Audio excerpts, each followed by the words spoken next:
When an Iowa woman lists some furniture she no longer needs for sale, a calculating killer responds to her ad. All leads are exhausted by frustrated investigators, and a case goes cold in this episode of Last Seen Alive.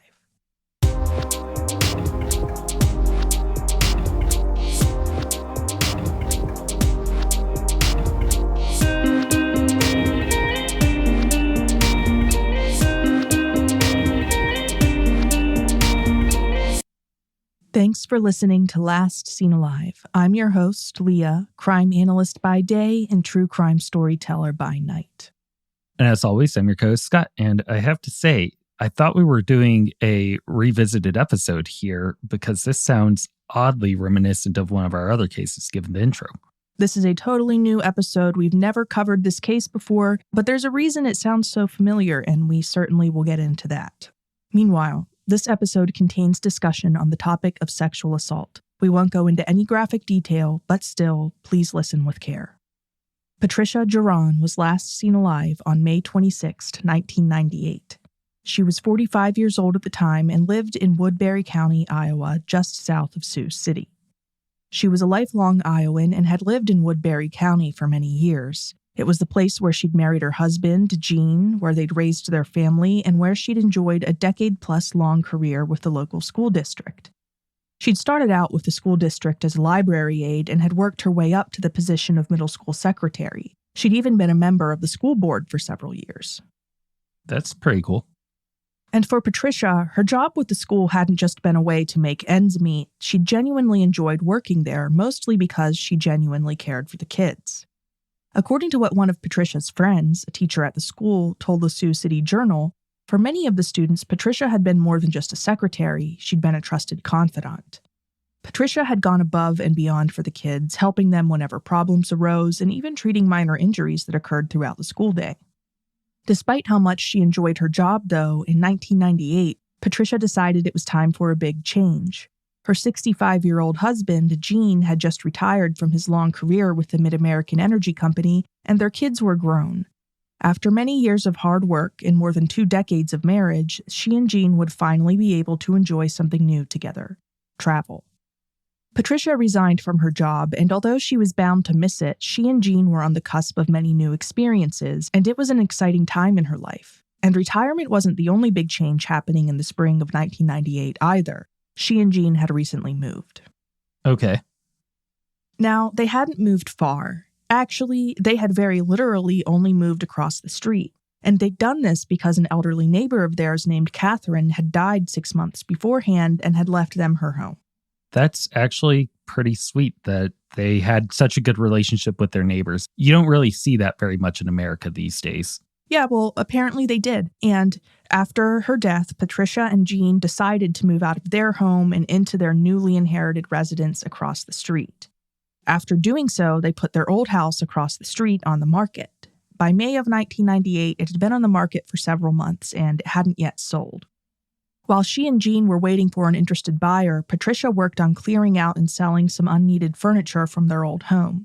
She advertised the items for sale on a local radio swap shop, which is a program where listeners in a certain area could call in to talk briefly about items they had for sale or were interested in buying, and callers could give their phone numbers so that anyone interested could contact them directly. One of the items Patricia called into to advertise to other swap shop listeners was a waterbed. And in late May, a man called the Jaurons and said he'd like to buy the waterbed they had for sale. This is so much of a flashback. It is, but I promise it's a totally different case. Now, this man was someone that the Jaurons had actually interacted with before. Okay. According to reporting by Maggie O'Brien for the Des Moines Register, the man had shown up at a yard sale the couple had held just a few days beforehand, and he'd paid for a piece of furniture, a dresser, that he still hadn't come back to actually pick up. When the man called, he told Patricia that he was interested in the waterbed too, and that his wife was available to come look at it. So Patricia agreed. She'd meet the man's wife across the street at their old home to show her the waterbed. It was around 9 a.m. when Patricia headed across the street, planning to show the waterbed to the man's wife alone. Meanwhile, Gene was across the street at their new home, and eventually he realized that Patricia had been gone for longer than he'd expected her to be. After all, how long could it take to show someone a waterbed? Waterbeds are pretty self-explanatory. Right. Wondering what was going on, he crossed the street and entered their old home. According to writing by Jody Ewing for IowaColdCases.org, he went into the basement where they'd been storing the waterbed and found it covered in blood. Patricia, however, was not in the basement. She had escaped. Jean found her lying outside on the sloped front yard of their old home. Although she'd been just fine less than an hour before, she was motionless and there was blood everywhere. It appeared as if she'd been attacked inside the house while showing the waterbed and had managed to make it outside where she'd succumbed to her obvious wounds. Jean immediately called 911. That was at 9:52 a.m., and deputies from the local sheriff's office responded promptly. Later, recalling the morning when he found Patricia lying in a pool of blood, Jean would tell the Sioux City Journal, quote, "I'll never forget how I found her and how helpless I felt. All I could do was hold her," end quote. Now, deputies were dispatched to a report of an injured person, but when they arrived on scene, they found that Patricia was more than just injured. She was deceased of multiple apparent stab wounds. The medical examiner who responded to the scene and later performed her autopsy would eventually confirm that she'd been stabbed numerous times, fatally, with a knife. That knife was nowhere to be found on scene, and its whereabouts remain unknown to this day. The fact that the attacker used the fact that his wife would be the one to come visit the home and check it out, and the fact that he had been there before, this is all sounding very premeditated, pre-planned, and calculated. Yes, it is. The fact that Patricia's killer took the murder weapon when they left the scene is unsurprising, considering that the crime, as investigators quickly came to realize, and you pointed out, Scott, appeared to have been premeditated. Whoever had killed Patricia had almost certainly shown up to the house with the intention to do exactly that. It had been a calculated crime. Later, on the 2-year anniversary of his wife's death, Jean would speak to a journalist for the Des Moines Register saying, quote, "That guy planned this. It was so premeditated, it was unbelievable," end quote. And by that guy, he of course meant the man he'd encountered at their yard sale, the one who'd bought that piece of furniture and had later called about the waterbed. Jean believed that man had to have been the one responsible for the attack, which meant that he'd actually come face to face with his wife's killer just days before her death. Yeah, it definitely seems like he probably was scouting it out, giving himself a reason to come back later, and then by happenstance found out the waterbed was also for sale and used that instead. Right. Maybe he was considering the fact that the waterbed was still inside the house. It would give them a reason to go down and look at it instead of worrying about the fact that if he came back for the dresser, they might move it outside to pick it up. Sure, yeah, because it takes a lot to move a waterbed. They're very heavy. Yeah.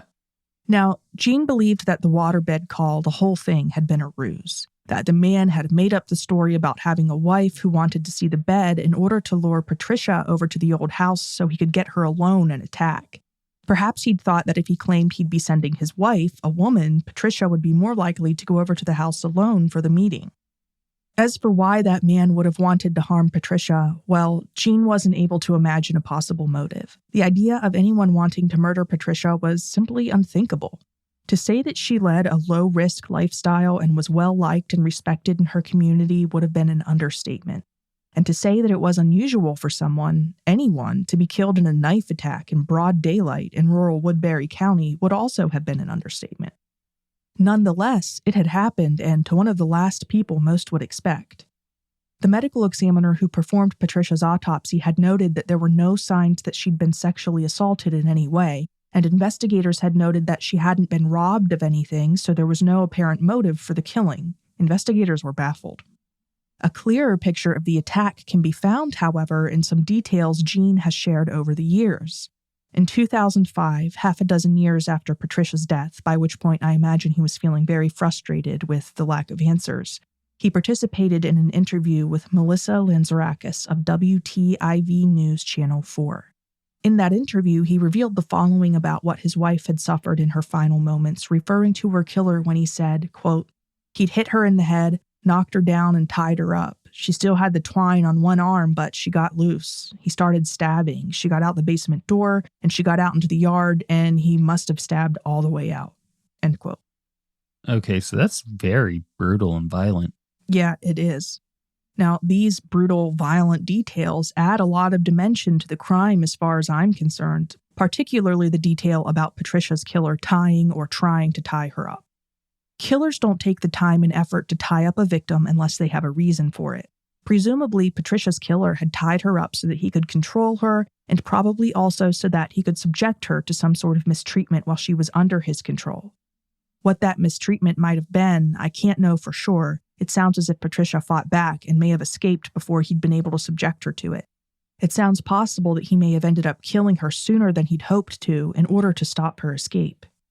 Yeah, my natural first inclination is some sort of sexual assault. Yes. Just because he probably didn't expect her to get loose and run away and was planning on sexually assaulting her before killing her. However, as she escaped or attempted to flee, he had to escalate his timeline. It sounds like he's probably smarter than the average killer. Yes, people who premeditate things like this are average or above average intelligence, almost always. He's definitely planned it all out and sought out multiple opportunities to do some reconnaissance on the property and his victim. It's very, very methodical and a patient attack that was interrupted is what it sounds like to me. Those are my thoughts exactly. Now, think about some of the more notorious serial killers you've heard of, and chances are at least some of them were known to bind their victims. And while there are some crimes where binding a victim is purely a matter of practicality, for example, when a robber binds a victim in order to keep them from disrupting a robbery or calling for help, that obviously wasn't the case here. Whoever killed Patricia had deliberately lured her into an encounter with them. Had they simply wanted to steal something from the house, they could have done that without involving her or anyone else. The house was uninhabited, after all, and located in a rural area. And as I mentioned previously, nothing was stolen from the house. So, with robbery eliminated as a motive, getting a victim, especially a stranger, alone in a bedroom-type setting, binding her and killing her for reasons not apparent to anyone else, this all reeks of sexually motivated homicide driven by depraved fantasy. The thing that still stands out is continuing the attack outside. My guess is that when she did escape, he escalated to that level of violence because he probably lost his temper. Because the level of overkill we see here is more indicative of a very personal attack on her. Mm-hmm. But I could see him losing his temper because he wasn't able to complete his sexually driven fantasy. Definitely. On the note of the waterbed specifically, I suspect it's possible that the killer may have feigned interest in the waterbed in particular because a bed played into that fantasy that he had hoped to complete. After all, he'd already paid for another piece of furniture, a dresser that he hadn't even bothered to pick up. Now, for these reasons, I suspect that the killer's motive could possibly have been sexual, even though Patricia was never actually sexually assaulted, to the best of our knowledge. The binding of victims is a behavior commonly seen in sexually motivated killings, so I have a very high index of suspicion when it comes to the possibility of that having been the motive here. Now, Scott, you're probably wondering about the phone call that this alleged suspect from the yard sale, made to the Jauron household to inquire about the waterbed. It wouldn't surprise me if police looked into the numbers that had called them to try to narrow this down. They did that very quickly, but unfortunately, investigators found that the call had been made from a local payphone, which provided no real help to investigators trying to identify the man. The phone was located near a convenience store, and anyone at all really could have walked up to that phone and dialed the Jauron's number. Yeah, I'd already discounted that because that was my leading theory, and I was taking into account the fact that she had put her phone number out over the radio, so there's really not like a narrow pool of people that could have had access to her phone number. Exactly. Anyone who heard that program might have had it. I'd imagine that you're also wondering what the guy looked like. After all, Jean believed he'd come face to face with the killer at a yard sale. I mean, it would lead me to assume that there was probably a pretty good detailed description of him. I would think so, but somewhat unusually, investigators haven't released any sort of description of that man to the public. There's no suspect sketch or an approximate age or race, none of that. That's really unusual in these kinds of cases. I thought so too. Now, whatever the reason, presumably investigators know what this man is alleged to have looked like. It just seems so odd that a police department when there is a credible threat to the public, wouldn't release that information. I find it odd too, and not even necessarily from a threat perspective, because chances are he looked like many other men in the area, but, have help from the public to track this guy down. Yeah. I know that when you do give out these descriptions and these sketches, it does lead to a lot of false tips. Mm-hmm. But I can even think of instances where very poor drawings and illustrations of these suspects that look more like Christmas elves than actual people have led to arrest in these cases. So it baffles me. Right. Even with elfish features, sometimes these sketches can be, useful. So this is a strange aspect of the case, no doubt about it. But in any case, when it came to trying to identify the man, investigators did have a potential lead to explore. On the morning of Patricia's murder, a smaller model red car had been seen parked in the area near their home. The red car hadn't belonged to any neighbors, so far as anyone knew, and it could potentially have belonged to and/or have been used by her killer. So, naturally, investigators sought out information appealing to the public for any tips they could give regarding the vehicle. But it was as if the vehicle had simply vanished after the crime. They were unable to identify the exact vehicle or who it had belonged to, and to the best of public knowledge anyway, the vehicle still has not been definitively identified. Back in 1998, within a couple days of Patricia's death, while the investigation was still in its earliest stages, her final arrangements were made. Rather than traveling with her husband of 25 years, enjoying retirement and seeing her children live their adult lives, she would be laid to rest at the age of 45. First, though, she would visit the school where she'd worked for so many years one last time. Her memorial service was held there at the Sergeant Bluff Middle School rather than in a funeral home or church. It was well attended by people from the community, people who struggled to understand why anyone would have wanted to end Patricia's life. Among them were people like the president of the school board she'd served on, Tim Koenigs. He told the Sioux City Journal, quote, "She was an excellent board member, very committed, unselfish, always looking out for the interests of the school and children," end quote. Months passed, and investigators were unable to name a suspect in Patricia's murder despite their efforts. In an attempt to generate publicity and hopefully tips for the case, Gene, along with his and Patricia's adult children, reached out to the incredibly popular show America's Most Wanted, hoping they'd profile Patricia's case. And it sounds like something they'd profile. Yeah, I could see them getting interest from them or Unsolved Mysteries. Yeah, for whatever reason, though, according to reporting for the Des Moines Register, the America's Most Wanted producers weren't interested. I don't know if they ever reached out to Unsolved Mysteries. But their disinterest, much like Patricia's murder itself, was perplexing and frustrating. Meanwhile, in their own effort to find answers, investigators sought out outside expertise from the FBI. According to reporting for sources like the Des Moines Register, by the time fall arrived, a fairly substantial reward for information leading to the arrest of Patricia's killer had already been established. Despite this, investigators were still pretty desperate for leads. And that's where they hoped the FBI would come in with their National Center for the Analysis of Violent Crime. According to reporting for the Des Moines Register, the FBI didn't involve themselves in the investigation as quickly as local investigators would have liked. However, they did eventually supply a psychological profile for Patricia's killer. What that profile said, I can't say because its contents have never been shared with the public. I am shocked and appalled, honestly, by the secrecy around this case. There's a lot with this case that hasn't been shared with the public, and to be honest, it's received very little news coverage. The news coverage it did receive is basically limited to local papers in the 90s. An article published in the Sioux City Journal mentions that in addition to the psychological profile, local investigators were provided with information on other similar crimes across the country in case Patricia's killer had been a serial killer. And certainly there have been other cases remarkably similar to Patricia's, even down to the waterbed. More on that next. When 45-year-old Patricia was murdered, her killer was believed to be a man who had responded to her local advertisement for a waterbed for sale. Local investigators quickly exhausted their limited leads and reached out to the FBI for help. The FBI provided them with a psychological profile of Patricia's killer, which has never been shared with the public, as well as information on other similar crimes across the country in case Patricia's killer was a serial offender. While no one knows for sure whether a serial killer was responsible for Patricia's death, according to a 1999 article published in the Sioux City Journal, investigators believed that Patricia's murder was not her killer's first.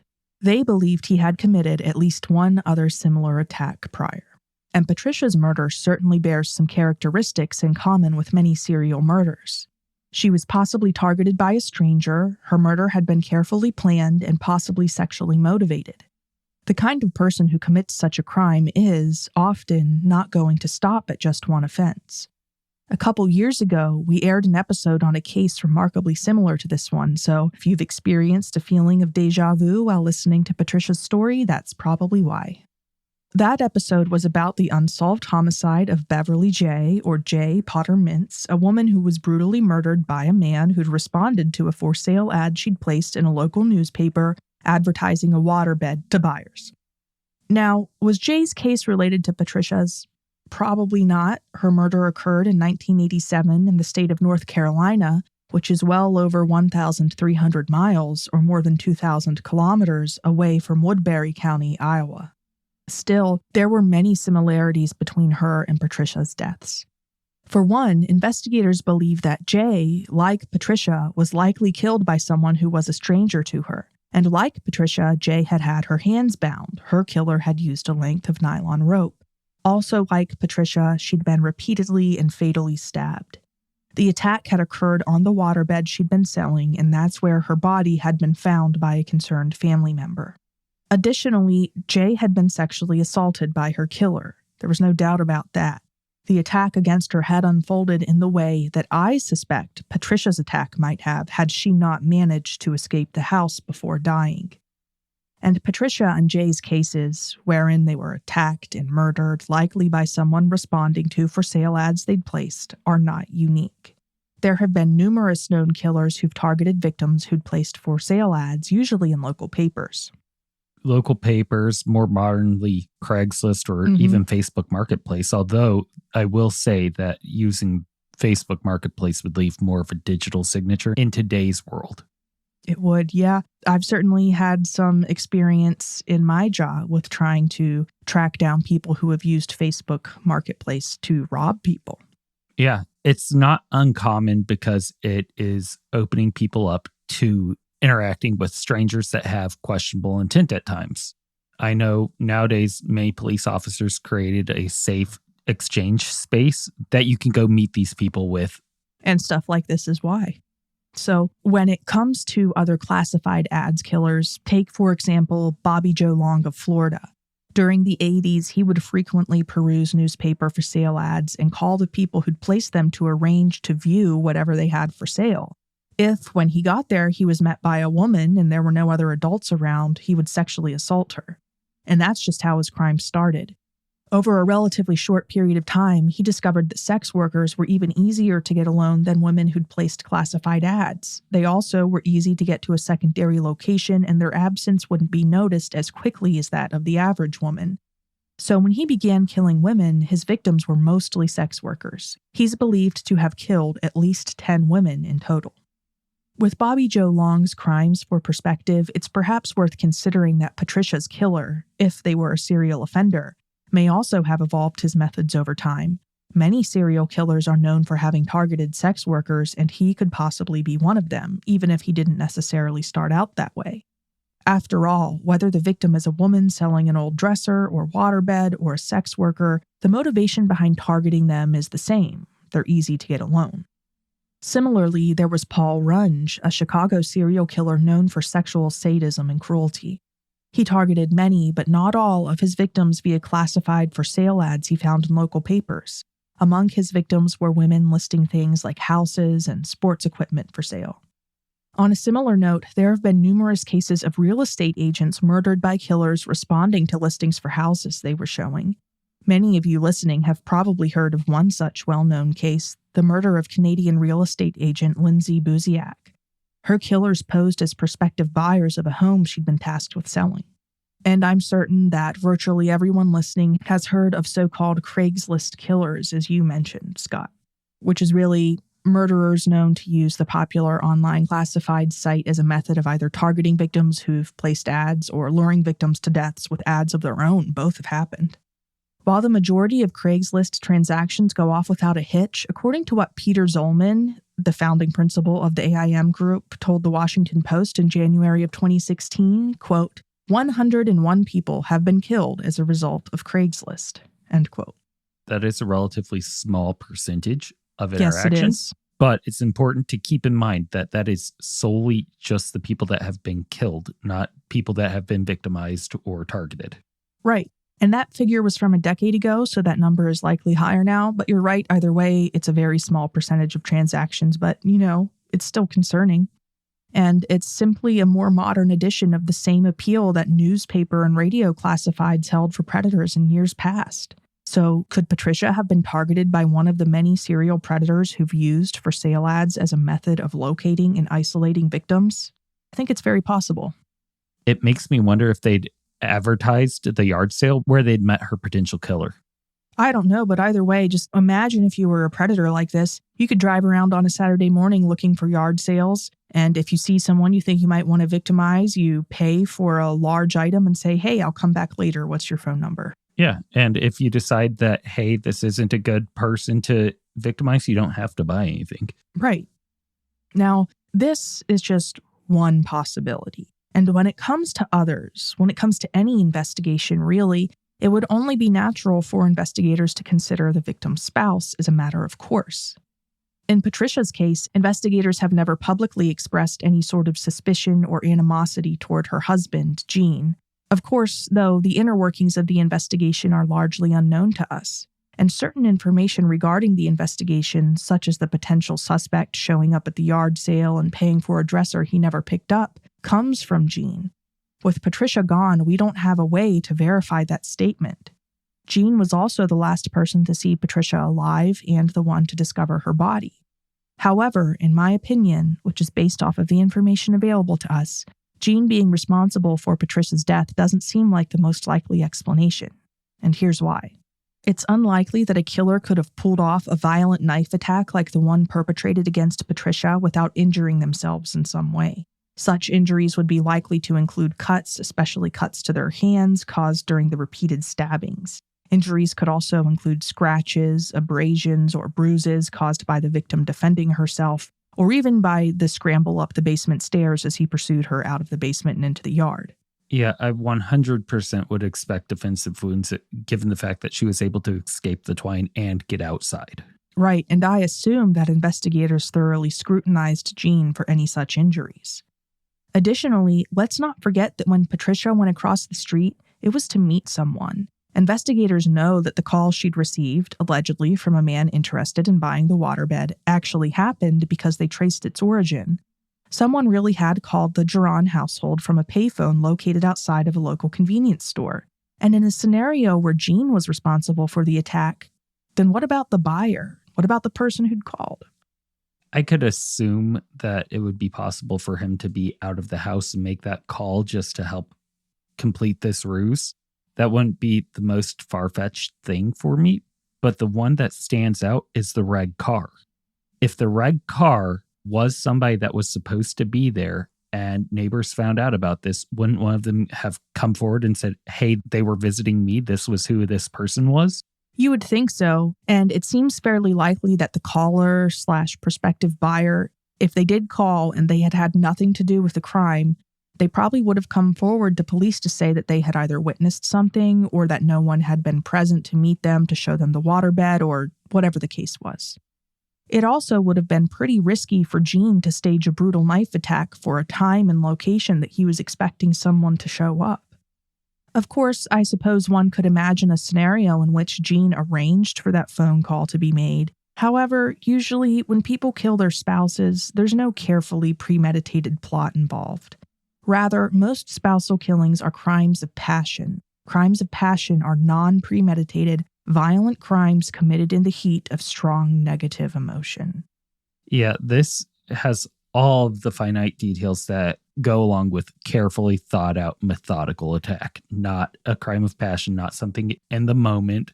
And as we talk about those crimes, when they are in the moment and not premeditated, those people are more likely than killers that plan out their attacks to get caught. Right, and crimes of passion are sloppy, too. It's usually not hard to catch the person who committed it.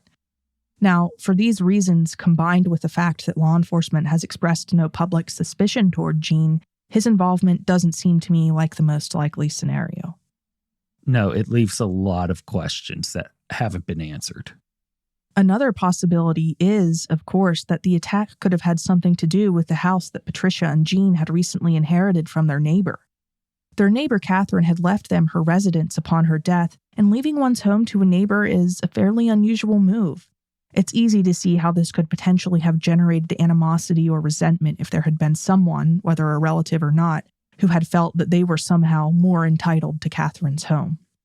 With that being said, I checked old newspaper records, and they make it sound as if Catherine was fairly alone in the world at the time of her death. Her obituary, which I found in a 1995 edition of the Sioux City Journal, is only 2 sentences long and states that after her death in a local hospital, her body had been cremated and no services of any kind had been planned. That's really tragic and sad. It is. Now, Catherine had once been married and had even had one child, a daughter, with her husband. However, she and her husband had divorced. What her relationships with her daughter and former husband were like at the time of her death, I don't know. And to be clear, it's not my intention to implicate them in any way. To the best of my knowledge, they were law-abiding citizens. And the thing with the house theory is, of course, that I doubt it would have been difficult for investigators to have identified anyone who might have considered themselves entitled to the property. Relatives, friends, neighboring landowners, those would all be easy enough to identify and presumably to investigate if needed. But to the best of my knowledge, no such individual has ever been identified or even hinted at as a person of interest in Patricia's killing. Patricia's case has, to the best of public knowledge, been cold for the better part of 3 decades. The news coverage on her case is limited almost exclusively to old newspaper archives. In one of those old newspaper stories, an article published in the Des Moines Register, Gene spoke to the reporter, saying of his wife's death, quote, "It's so weird. Pat and I were always together. He didn't just kill her, he killed me too." End quote.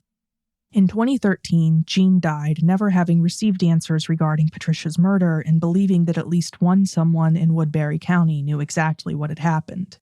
And he was probably right. There are probably people out there still who know what happened or who at least have some relevant information. We don't know much about Patricia's killer, but we know that he was likely male, that he and his clothes would have been badly bloodstained after the attack, that he probably suffered some injuries, particularly hand injuries, during the attack, and that he may have driven a red car. Gene has also said that the man from the yard sale that is, told him that he worked at a local meatpacking plant. Of course, whether or not that was true, there's no saying. Furthermore, many killers flee the area after committing their crimes, and he may have done the same, leaving either temporarily or permanently. If you have a connection to the Siouxland area and believe you may know something of use to investigators, allow me to assure you, no piece of information is too small. As Woodbury County Sheriff's Deputy David Fox told the Sioux City Journal, quote, "I think that with the right information, time is not going to matter. A good lead could still be developed." End quote. So if you know anything about the death of Patricia Jauron, please contact the Woodbury County Sheriff's Office at 712-279-6010. And if you found this episode to be of special interest, you may want to check out our episode on the unsolved homicide of Beverly J. Potter Mintz. Her case, although not related to Patricia's to the best of my knowledge, was remarkably similar to this one. We aired our episode on Jay's case in May of 2023. You can scroll back to then in our feed to listen if you'd like. That's all for this episode of Last Seen Alive. Thanks for listening. Make sure you check out our website, lastseenalivepodcast.com, for photos from the story and links to the sources we used to write it. While you're at, follow us on Insta at LSA Podcast and TikTok at Last Seen Alive Podcast. Episodes of Last Seen Alive air every Monday. See you then. If you think bringing unsolved cases like Patricia's to the public's attention is important, please take a moment to rate or review Last Seen Alive and tell your friends to check us out too. We'd really appreciate it. Also, don't forget to check out our merch store where you can get an LSA t-shirt or hoodie. We donate 50% of the proceeds from every sale to the DNA Dope Project. Last Seen Alive is a production of Studio 222. Research and writing for this episode is provided by you, Leah. Audio engineering and editing is provided by me, Scott.